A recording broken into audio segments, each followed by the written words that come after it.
As you know, Tim Dillon usually rants, but in a recent episode, he interviewed Eli Roth, a filmmaker most known for his splatter films, but many of us know him for the movie Finn, which came out a couple years ago, which details and describes the shark extinction event we're currently going through, whether it's shark fin soup or culling.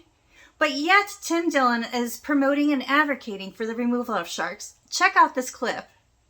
Either of their food chain. They're not on our food chain and we're not on their menu. They don't know. Like they take a bite and we're like too bony and fleshy. Like when you see a tiny little bird or a sparrow, you're not like, oh, let me take a bite. It's like, right. Maybe it was a big roast But chicken. Americans are getting fatter. They are. Americans are now resembling marine life. It's true. At an alarming rate. In an alarming rate. Many Americans are indistinguishable from sea lions in the water. This is very true. This is a fact. Sharks will stop seeing Americans as bony and fleshy and start seeing them as what they are, kind of large marine animals that will provide sustenance for a shark. But the idea, okay, so let's say you win and we now eliminate all sharks. I don't want to eliminate all sharks. I've suggested electric fences. I've suggested poisoning the ones that are bad. I've suggested clubbing seals because the seals on the beach are the reason that we have more sharks now. You talk about algae blooms. The reason that we have more sharks is because we have more seals. You used to be able to club a seal on the beach. They banned that. They got rid of seal clubbing. You used to be able to go and you would go, boom, you're done. You wouldn't always kill it, but you would just go, boom. And then they would know, oh, this isn't fun. And then they would leave. And then the shark, because we have more seals now than ever. And in Massachusetts, they're saying this. And these shark conservation freaks come out and go, don't worry about it. It's okay. And they have to remind them, they go, the job of this is public safety. It's not to protect sharks. It's to protect people. We have a constitution. Now, when you were able to remove the seals, but now you can't remove the seals. You can't touch the seals. You can't make the seals uncomfortable. So then sharks eat the seals. It makes it unsafe for everybody. The beach is getting closed all the time. And you have to understand that the parents who lost their child in the water in Massachusetts who was surfing have a right to be angry at the sharks. Okay, what? I mean, killing sharks to protect our children is not even a logical statement. So more people are being killed by vending machines than in shark attacks. So it's not even logical. In this next clip, Tim is trying to promote the idea of preserving tradition. Shark fin soup is often used, especially in some Asian cultures, as a ceremonious meal, a highly respected meal, yet it has no health benefits, it has no taste, and it's killing millions of sharks. Check out this clip and tell me if it makes you just as mad as me. Are just as happy. And we talked to... So the young people in China are over this. Are over it. And the older people are just like, well, we just want to show off, give something expensive and treat our guests well.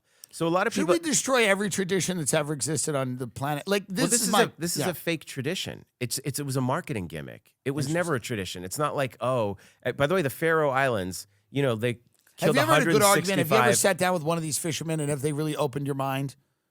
When you sit down with a fisherman, like a hardy kind of old salt from Massachusetts, who's like, the sharks must be eaten. Yeah, but Eli. well, really though, has anybody opened your mind to the necessity of this? Do you see any of the arguments from the other side at all? The only thing I can see is that in a place like Indonesia, they're starving and eating shark because there's a lack of protein.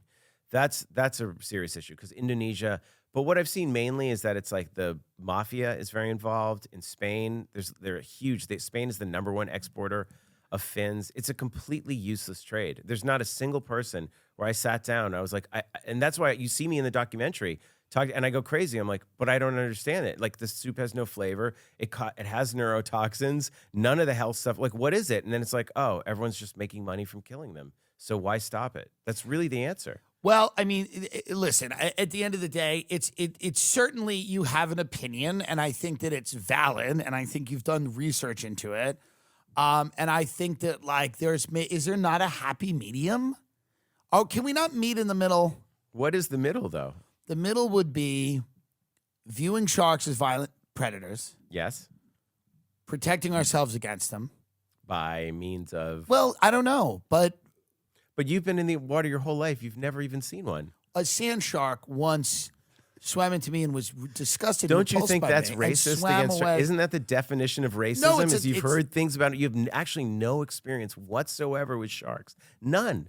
Everything is from what someone has told you and what you've read in the news. You've never experienced one. You've been in the water your whole life, and yet you still believe this. That's how strong the media is. Don't you see the brainwashing that's been the last 40 years? That's what the fishing industry wants. They like us to be terrified and angry and petrified of them instead of saying, we need them, respect them, protect them, but let's figure out a way in South Africa. I'm only sometimes on a plane if I have nothing to do and I have the Wi-Fi, I will watch shark attacks like a lot of people.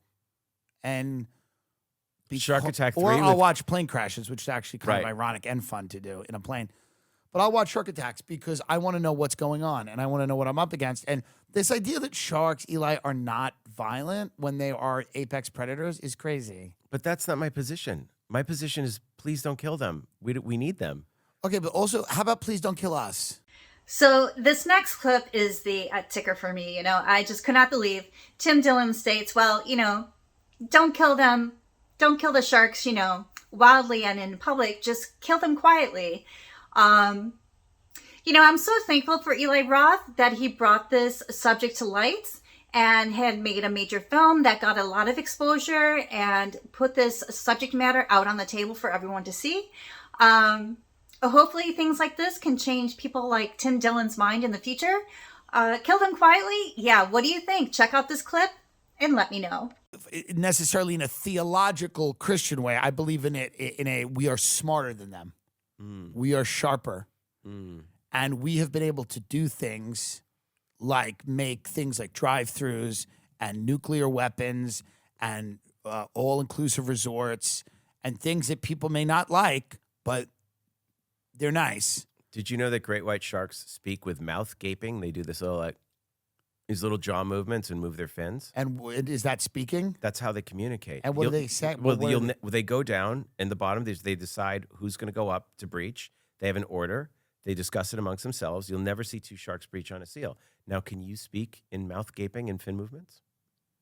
No, but a lot of the people I grew up with can. Well, so there And a you lot go. of those people decide through mouth gaping and fin movements who's going to talk to what girl and who's going to get in Right? what car. Exactly. So there's a lot of human beings that behave in a certain way. I'm just saying, I here's what I say, and this is maybe the resolution. Let's all just lighten up, right? I agree. Because you're making these very depressing things about, there's all the killing and the shark. Let's lighten up. The Spanish mafia, let's all have some wine and relax. Let's not go here and tell everyone how to live. That's my only problem, Eli. I go, am I out there killing a shark with a knife? No. But I'm very much, let's live and let live. Let's let people around the world do the things they want.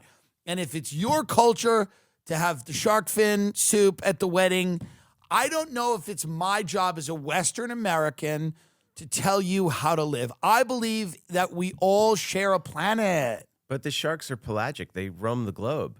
So they're taking your sharks out of your way as much as it's a problem that affects all of us. I don't want to tell anyone how to live. I know no one's going to listen to me. But when I see them making the TikToks with the 25 dead babies, in my gut, I have to say something. That's tasteless. And they're hanging it from an American flag. That's tasteless. That's what I said. I was like, what are we doing? No, that's wrong. And then iHeartRadio's paying for it. Kill These them two universities quietly. are endorsing. And Well, everyone's iHeartRadio I have my issues with too. and they're celebrating it. And so how can I not say something? So that was an interesting episode, and let's watch more Tim Dillon, right? I don't know. We'll see about that, but definitely check out the Finn movie. It came out just a couple of years ago. It's very informative about the shark extinction event that we're going in and all the threats that sharks are facing. So until then, I will talk to you soon and have a great day.